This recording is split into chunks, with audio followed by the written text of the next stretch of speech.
Donc aujourd'hui, nous étions en train d'effectuer ce qu'on appelle un brûlage de référence, puisque nous sommes en formation de formateurs de brûlage à taille réelle. Donc là, c'est des personnes qui ont déjà effectué 2 semaines de monitorat technique d'engagement, c'est-à-dire qu'ils se sont appropriés les concepts du système feu sur 2 semaines. Et maintenant, on passe sur des outils à taille réelle.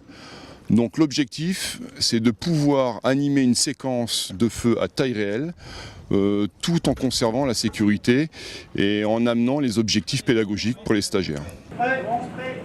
Entrez! Chacun de part et d'autre du moyen hydraulique, faites la couche d'air avant de vous agenouiller. À partir du moment où vous êtes à genoux dans le caisson, d'accord, on ne bouge plus jusqu'à la sortie et à la validation d'un formateur sur le fait que vous pouvez vous relever et rejoindre les bancs. Ce que l'on fait, c'est déjà on filme l'ensemble de notre séquence pour qu'ils puissent avoir justement une vidéo de référence sur laquelle ils vont pouvoir s'appuyer.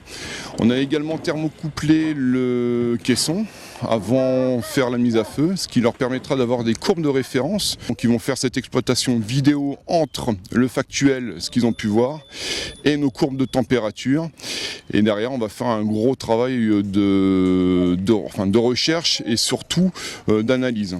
Le souci, c'est que le feu est très dynamique, c'est que le feu est à chaque fois différent et il faut qu'ils soient en capacité d'analyser pour mieux expliquer aux stagiaires les phénomènes qui ont pu être observés au niveau du caisson. On les laisse déjà dans leur attitude analysée, c'est après dans un second temps, on se retrouvera en salle de cours pour voir s'ils ont bien intégré le rôle de chacun dans leur animation de séquence, mais ainsi dans la gestion de la sécurité des stagiaires pour le brûlage.